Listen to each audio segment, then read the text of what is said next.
अस्सलाम स्टूडेंट्स, उम्मीद है आप सब बिल्कुल ठीक ठाक होंगे। अच्छा स्टूडेंट्स, आज एक्सरसाइज 7.4 का सेकंड ईयर का हम क्वेश्चन नंबर 8 करने लगे हैं और इसमें बड़ा फॉर्मूला है जो आपने फर्स्ट ईयर चैप्टर 10 में पढ़ा था। Sine alpha minus beta is equal to sine alpha cos beta minus cos alpha sine beta. ठीक है ना, इस फॉर्मूले का हमने प्रूफ करना। बुक में यहाँ पर प्लस लिखा है लेकिन इधर माइनस है। अच्छा, अब बेटा ये फर्स्ट ईयर का फार्मूला है। जैसे आपने 7.3 एक्सरसाइज में cos अल्फा प्लस बीटा का फार्मूला प्रूफ किया था, सेम उसी वर्किंग की तरह पर इसकी वर्किंग होगी जहां पर हमने साइन का प्रूफ करना। लेकिन बेटा वहां पर जब हमने cos का फार्मूला प्रूफ किया था तो हमने डॉट प्रोडक्ट की मदद से किया था। यहां पर जब हमने साइन के फार्मूले को प्रूफ करना है तो यहां पर बेटा हमने क्रॉस प्रोडक्ट वाले फार्मूले से और क्रॉस प्रोडक्ट वाले कॉन्सेप्ट्स की मदद से हमने इस फार्मूले को प्रूफ करना है। इंपॉर्टेंट क्वेश्चन है, लॉन्ग के लिए बहुत ज्यादा बोर्ड पॉइंट ऑफ व्यू से। अच्छा, अब जरा स्टार्ट करते हैं इसके प्रूफ को। तो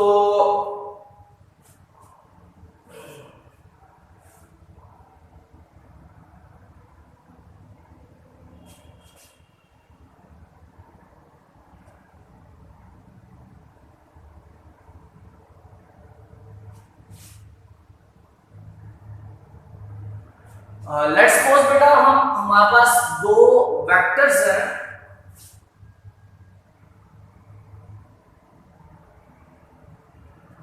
यहां पर हमारे पास कोई पॉइंट ए है, ठीक है, और ये पॉइंट ओ है, और ये जो वेक्टर बनेगा from point O to point A उसको क्या बोला जाएगा, ओ ए वेक्टर।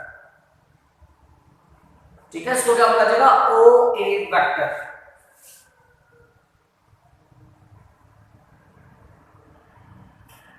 एक और वेक्टर लेते हैं जी हम।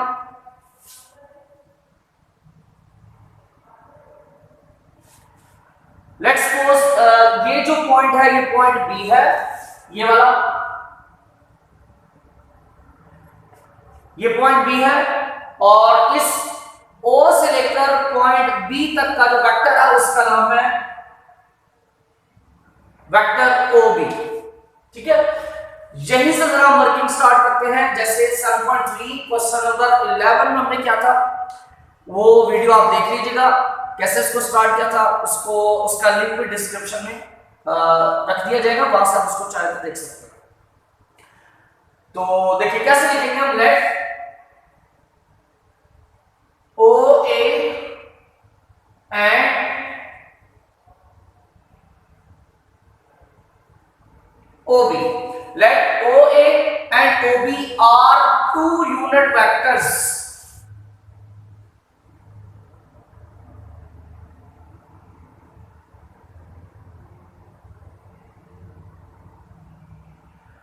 फर्स्ट किया कि OA और OB क्या है, टू यूनिट वेक्टर्स है। ये दोनों के दोनों क्या है, यूनिट वेक्टर्स है। और आपको अच्छे से याद होना चाहिए बेटा, यूनिट वेक्टर उसको बोला जाता है जिसकी मैग्नीट्यूड क्या हो, 1। ठीक है ना, उसकी मैग्नीट्यूड क्या होती है, 1। तो लेट कर रहे हैं O A and O B are two unit vectors, दो यूनिट वेक्टर्स हैं, making angle alpha and beta with positive X axis.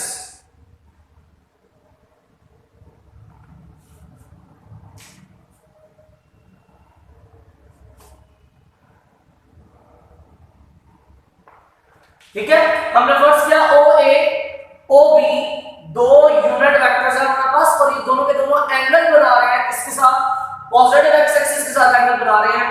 और वो एंगल क्या है, एक एंगल अल्फा है, दूसरा एंगल बीटा है। पहला एंगल वेक्टर जो है वो एंगल बना रहा है अल्फा, दूसरा वेक्टर जो है ओ बी वो बना रहा है बीटा। मतलब कि ये वाला जो वेक्टर ओ ए है, vector from point O to point A, ये वाला वेक्टर जो एंगल बना रहा है एक्स एक्सिस के साथ वो एंगल है अल्फा, ये पूरा वो एंगल है,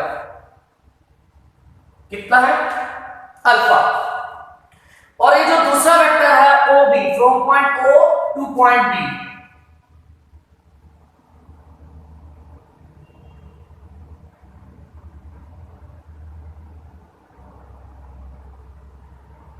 ये जो दूसरा वेक्टर है ओ बी, ये एक्स एक्सिस के साथ एंगल बना रहा है, वो एंगल है बीटा।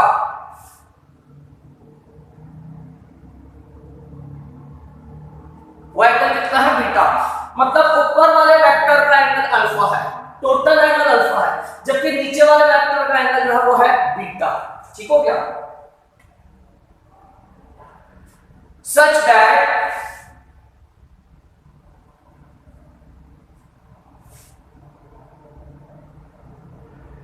अच्छा, अब देखिए ये पॉइंट ए है, तो इस पॉइंट ए का पोजीशन वेक्टर क्या होगा, ओ ए।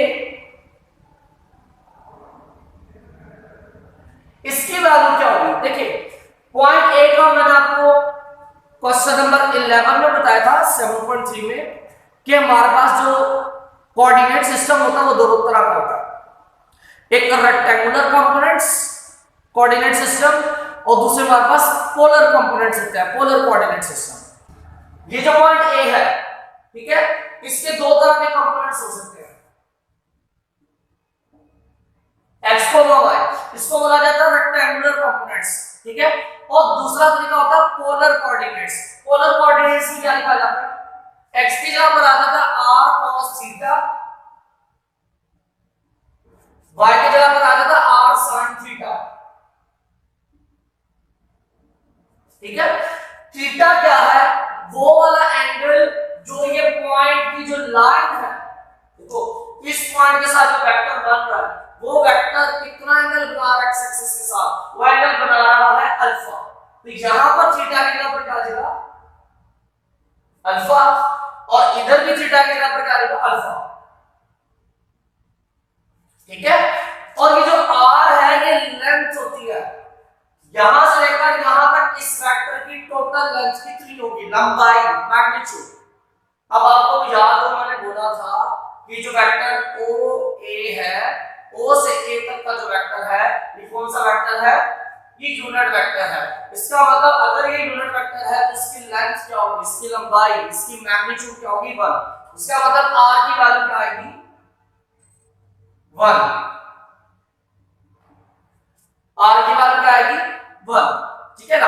और 1 मल्टीप्लाई भी होगा तो कोई फर्क नहीं पड़ेगा। तो ये जो पॉइंट ए है, ये उसके रेक्टेंगुलर कंपोनेंट्स हैं और ये उसके पोलर कंपोनेंट्स हैं, ठीक है ना। हमने यहां पर बेटा रेक्टेंगुलर कंपोनेंट्स यूज नहीं करने, पोलर कंपोनेंट यूज करने। तो पॉइंट ए के कंपोनेंट्स क्या बनेंगे, cos alpha, sin alpha. Similarly point B के कंपोनेंट्स क्या बनेंगे, cos बीटा, क्योंकि ये एंगल बीटा बना रहा है ना, cos बीटा, sin बीटा, ठीक है। ये बेटा आप डिटेल देख लीजिएगा, डिटेल में मैंने समझाया था क्वेश्चन नंबर 11 7.3, उसका लिंक जो है मैं डिस्क्रिप्शन में रख दूंगा, वहां से वो आपने क्वेश्चन देख लेना। वहां पर मैंने डिटेल में समझाया था कि रेक्टेंगुलर कंपोनेंट्स को पोलर कंपोनेंट्स में कैसे कन्वर्ट करते हैं, तो वो देख लीजिएगा ताकि आपको अगर कोई कंफ्यूजन होगी तो वहां से दूर हो जाएगा। अच्छा, अब ये ओ ए वेक्टर की वैल्यू क्या होगी, ये पॉइंट ए है, मैंने आपको याद बताया था कोई पॉइंट ए हो उसका अगर हमें पोजीशन वेक्टर लिखना है तो वो क्या होगा, ओ ए, पॉइंट ए का पोजीशन वेक्टर क्या होगा ओ ए, और इसकी वैल्यू क्या होगी एक्स कोऑर्डिनेट के साथ आई, वाई कोऑर्डिनेट के साथ जे, मतलब जो फर्स्ट वैल्यू के साथ आई यूनिट वेक्टर, जो सेकंड वैल्यू के साथ जे यूनिट वेक्टर, यही बोला था। अब जरा यहां पर देखो ये पॉइंट ए है, इसका अगर हमने पोजीशन वेक्टर बता रहे तो वो क्या होगा ओ ए वेक्टर होगा, और उस ओ ए वेक्टर की वैल्यू क्या होगी, जो एक्स कोऑर्डिनेट है उसके साथ आई यूनिट वेक्टर,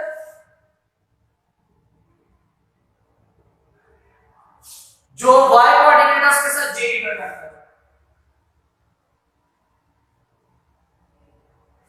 सिमिलरली ये जो पॉइंट बी है, इसका पोजीशन वेक्टर भी तो होगा कोई ना कोई,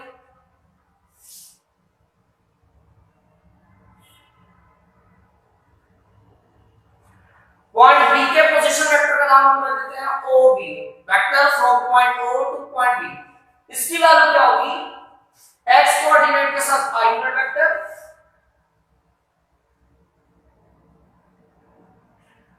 वाई कोऑर्डिनेट के साथ जे यूनिट वेक्टर।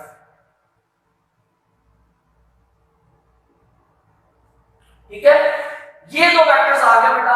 अब हमें इन दोनों वेक्टर्स का फाइंड करना है क्रॉस प्रोडक्ट, और क्रॉस प्रोडक्ट का वही सारा प्रोसीजर जो आपको बताया था, दो तरह से क्रॉस प्रोडक्ट का बताया था, दोनों तरह से हमें यूज करना है इसको। ठीक है ना,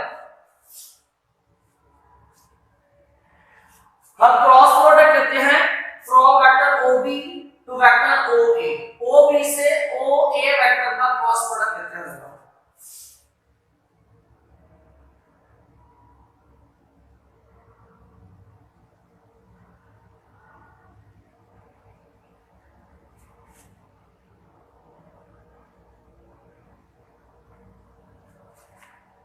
वैल्यूज पुट करते हैं, OB वेक्टर का I, J और K कंपोनेंट क्या है, I कंपोनेंट है cos बीटा,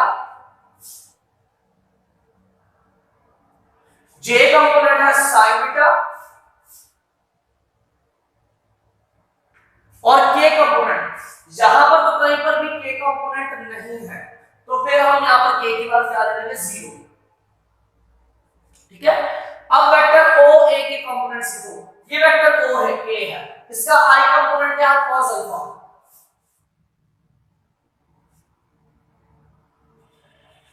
इसका J कंपोनेंट क्या है, sin अल्फा, इसके पास भी K कंपोनेंट रहेगा तो उसकी जगह पर क्या देगा, 0।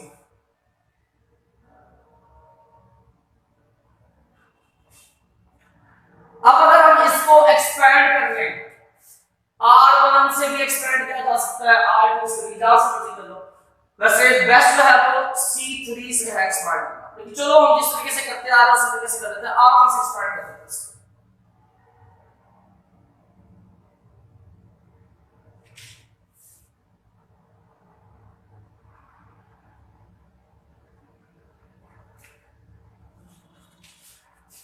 R1 रो 1 से एक्सपेंड करेंगे तो सबसे पहले I आ रहा है, तो I वाली रो छोड़ दो, I वाला कॉलम छोड़ दो, क्या आ गया, ये क्रॉस मल्टीप्लिकेशन हो गया, sin बीटा 0 से मल्टीप्लाई किया जाएगा 0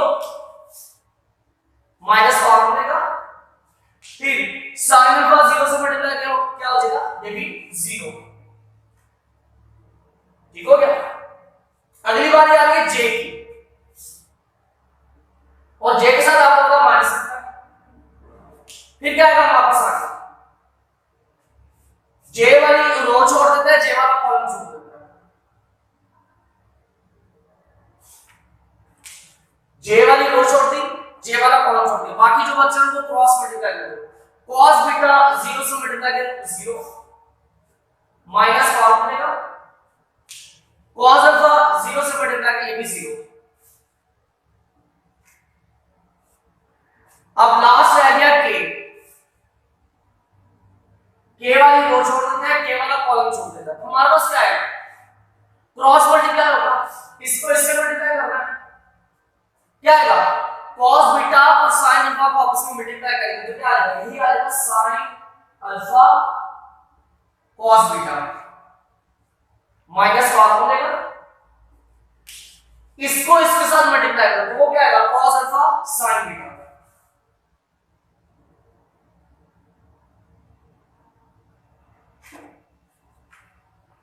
तो आगे हमारे पास क्या बन रहा है,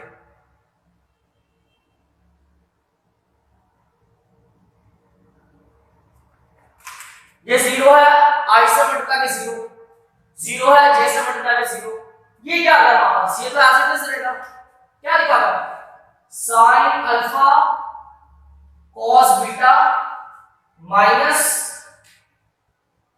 cos अल्फा sin बीटा, और साथ में क्या आ जाएगा, K यूनिट वेक्टर आ जाएगा, इसका नाम रख देता हूं इक्वेशन 1। ठीक है, अच्छा बेटा हमने क्रॉस प्रोडक्ट की दो तरह से पढ़ा था, एक वो जो डिटरमिनेंट की हेल्प से पढ़ा था, और एक वो जिसमें हम एंगल इन्वॉल्व हो रहा था, डिटरमिनेंट की वजह से हमने क्रॉस प्रोडक्ट ले लिया। अब एंगल वाले को सॉल्व करते हैं।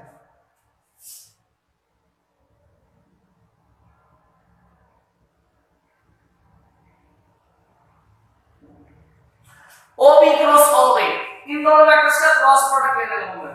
तो देखो बेटा क्या था फार्मूला यहां पर, फर्स्ट वेक्टर की magnitude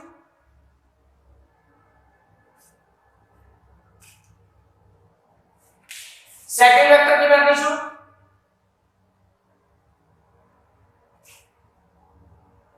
sine of the angle between these two vectors,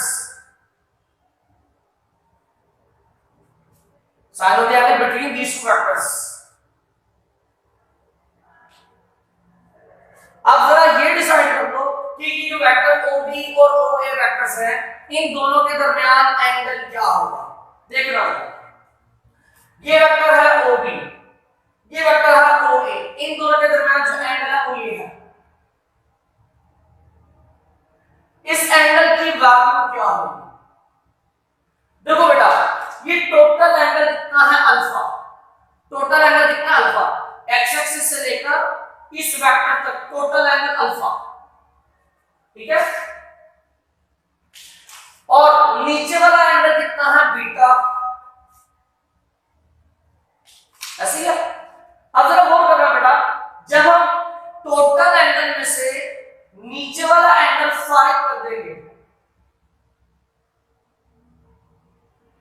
जो टोटल ब्लू वाला एंगल है, इस ब्लू वाले एंगल में से जब नीचे वाला ग्रीन एंगल हम निकाल देंगे तो कौन सा एंगल बचेगा? जो ऊपर है, ठीक है। हमें कौन सा एंगल चाहिए? हमें ये ऊपर वाला एंगल चाहिए। और ऊपर वाला एंगल कैसे आएगा? टोटल एंगल में से नीचे वाला एंगल फाइव कर दो, बाकी जो बचेगा वो ऊपर वाला एंगल होगा, ठीक है। टोटल एंगल में से फाइव कर दो, माइनस कर दो नीचे वाला एंगल, तो बाकी जो बचेगा वो ऊपर वाला एंगल होगा।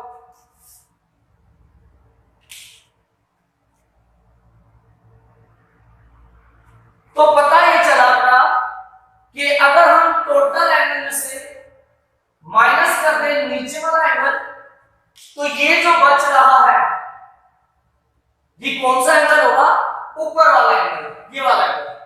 और ये किसके दरमियान है? वेक्टर OB और वेक्टर OA के दरमियान। हमें यही तो एंगल चाहिए। एंगल कौन सा चाहिए? OB और OA के दरमियान जो एंगल बन रहा है वो यहां पर, वो कौन सा एंगल बन रहा है? वेक्टर OB और OA के दरमियान कौन सा एंगल बन रहा है? Alpha minus beta. तो यहां पर हमें साइन के साथ कौन सा एंगल लिख देना है? अल्फा माइनस बीटा, ठीक है। वेक्टर OB की मैग्नीट्यूड क्या है? अच्छा साथ में एक और चीज क्या करना है, साथ में आपको याद हो नॉर्मल यूनिट वेक्टर भी आता है। क्या आता है? Normal unit vector. अब ये कौन सा होगा? देखो जरा, ये हमने बनाया था एक्स एक्सिस, ये हमने बनाया था वाई एक्सिस, और ये जो वेक्टर OB और OA हमने दिया है ये एक्स एक्सिस और वाई एक्सिस के दरमियान प्लेन में दिया है, ठीक है। जब हमने इनका क्रॉस प्रोडक्ट करना है, OB क्रॉस OA करना है, जब हमने OB क्रॉस OA करना है तो वो कौन सा? वो परपेंडिकुलर वेक्टर होगा। जब हमने OB क्रॉस OA करना है तो परपेंडिकुलर वेक्टर आएगा, और वो कहां पर होगा? वो इन दोनों पे परपेंडिकुलर होगा, ऐसे ही है।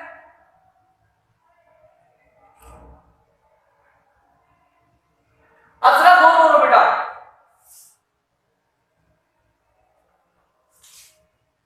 वेक्टर OB और वेक्टर OA पे जो परपेंडिकुलर वेक्टर होगा वो किस एक्सिस में होगा? ये वाला तो एक्स एक्सिस हो गया, ये वाला वाई एक्सिस हो गया। तो परपेंडिकुलर कौन सा एक्सिस होता है? वो तो z एक्सिस होता है। और z एक्सिस के लिए कौन सा यूनिट वेक्टर यूज होता है? k। यहां पर m की जगह पर क्या आ जाएगा? k यूनिट वेक्टर, ठीक है। दोबारा सुन लो बेटा, ये वेक्टर OB और OA ये हम निकाल लिए कि xy प्लेन पे है। ये कहां पर है? दोनों वेक्टर्स, ये दोनों वेक्टर्स xy प्लेन पर है, ठीक है। एक x एक्सिस है, एक y एक्सिस है, उस प्लेन पर हमने दोनों वेक्टर्स लिए। अब जब हमने इनका क्रॉस प्रोडक्ट लेना है तो वो जो आंसर आएगा वो तो परपेंडिकुलर वेक्टर होता है ना, ठीक है। वो परपेंडिकुलर वेक्टर, उसकी डायरेक्शन ऐसे होगी। अब ये डायरेक्शन देखो, x एक्सिस और y एक्सिस दोनों पे परपेंडिकुलर है। ये डायरेक्शन x एक्सिस और y एक्सिस दोनों पे क्या है? परपेंडिकुलर। और जो x एक्सिस और y एक्सिस पे परपेंडिकुलर होता है वो तो बेटा z एक्सिस होता है, और z एक्सिस का यूनिट वेक्टर क्या होता है? k यूनिट वेक्टर, ठीक हो गया। अच्छा, तो आगे क्या आ रहा हमारे पास, वेक्टर OB की मैग्नीट्यूड क्या होगी 1, क्यों, क्योंकि हमने क्या बोला था,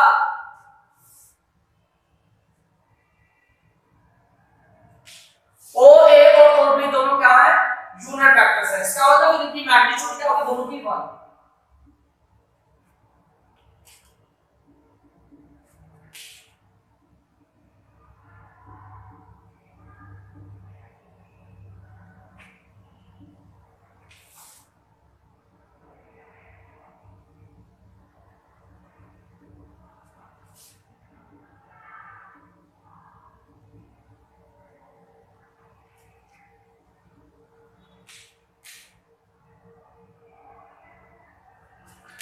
इसका नाम था इक्वेशन 2।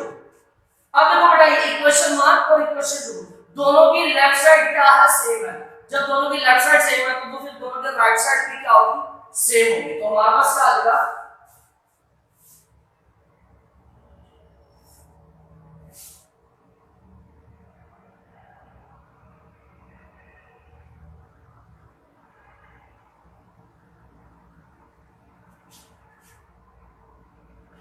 लेफ्ट सेम है तो फिर दोनों की राइट साइड भी क्या होगी, सेम होगी।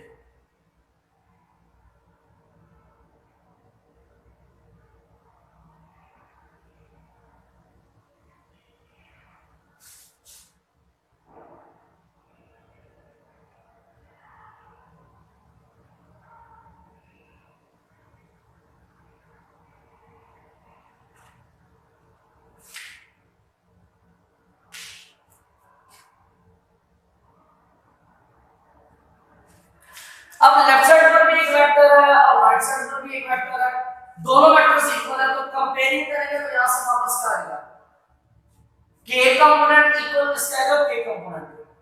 इधर k कंपोनेंट क्या है, sin अल्फा माइनस बीटा, इधर k कंपोनेंट क्या है, पूरी पूरी वैल्यू। अगर दोनों वेक्टर्स इक्वल है तो इनका बेटा i कंपोनेंट i के इक्वल, j कंपोनेंट j के इक्वल और k कंपोनेंट k के इक्वल। अब i और j कंपोनेंट तो यहां पर है तो बचा क्या, k कंपोनेंट। तो इसका k कंपोनेंट और इसका k कंपोनेंट वो दोनों आपस में क्या होंगे, इक्वल। ठीक है ना, यहां पे कंपैरिजन होगा।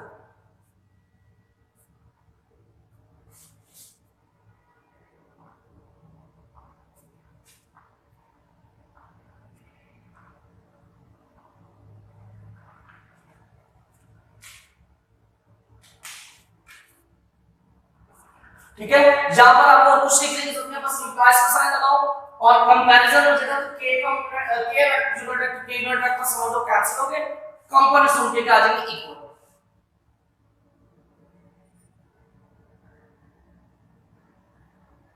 ये बेटा जी हमारा प्रूफ कंप्लीट हुआ। लास्ट में बेटा इस क्वेश्चन को करने से पहले आप 7.3 कर लेना और उसका खास तौर पे क्वेश्चन नंबर 11 कर लेना, फिर आपको क्वेश्चन समझने में आसानी होगी। अदरवाइज ये क्वेश्चन थोड़ा सा प्रॉब्लम कर सकता है और इंपॉर्टेंट क्वेश्चन है, लॉन्ग क्वेश्चन। नेक्स्ट आपके अंदर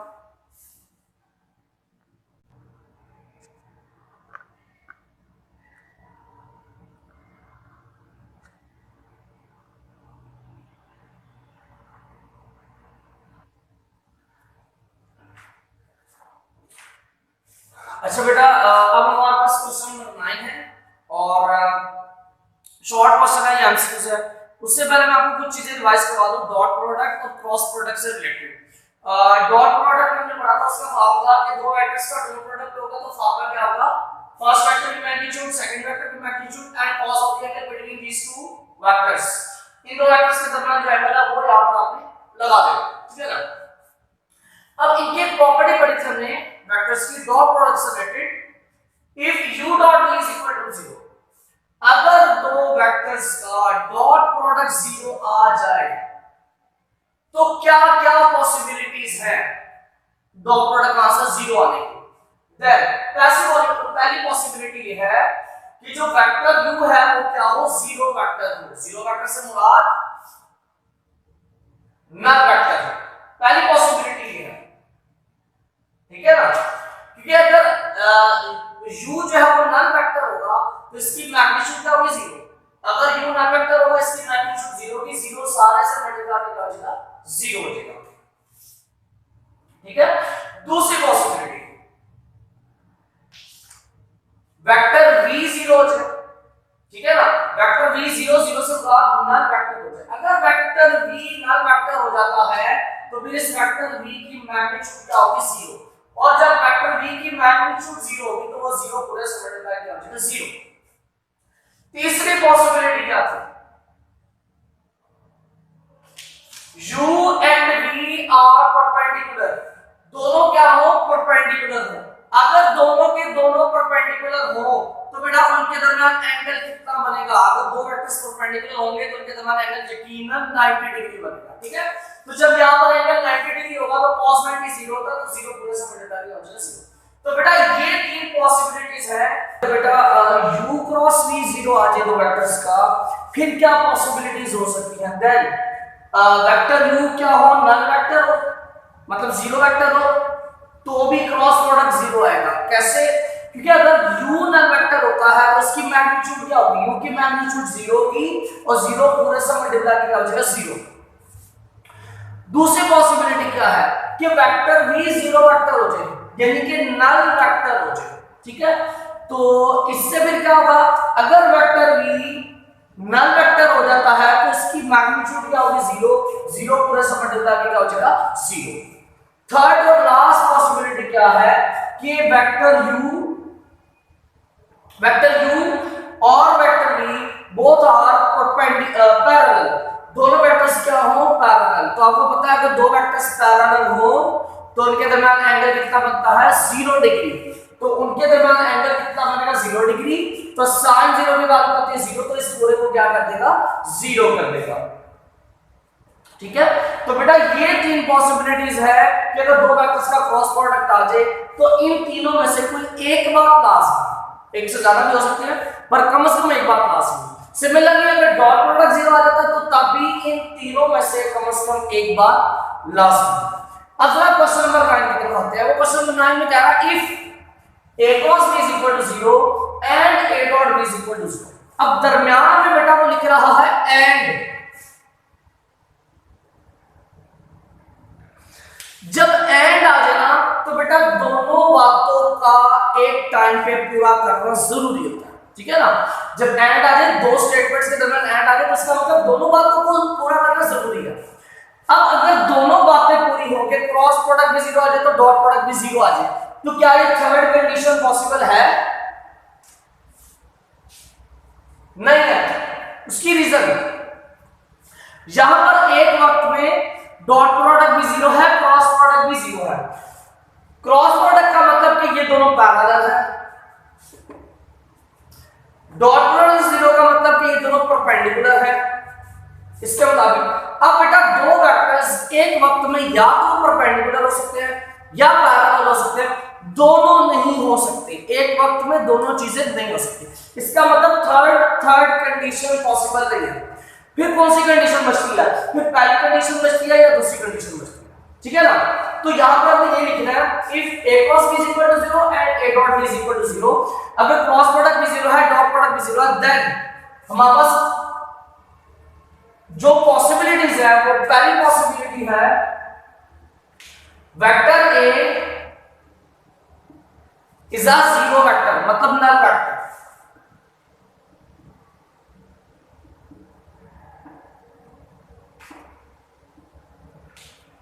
या फिर दूसरी पॉसिबिलिटी क्या है,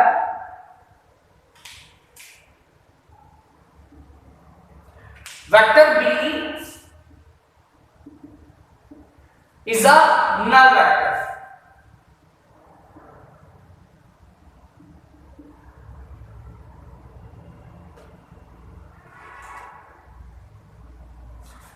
इन दोनों में से कोई एक पॉसिबिलिटी लाजमी है, या तो ए नल वेक्टर है या दो null vector, B null vector है। ठीक है ना, दोनों पॉसिबिलिटीज भी हो सकते हैं पर एक लाजमी पॉसिबिलिटी है। अगर ए नल वेक्टर हो जाता है तब भी बेटा क्रॉस प्रोडक्ट 0 होगा और डॉट प्रोडक्ट भी 0 होगा। अगर बी नल वेक्टर हो जाए तब भी ए क्रॉस प्रोडक्ट भी 0 हो सकता है और डॉट प्रोडक्ट भी 0 हो सकता है।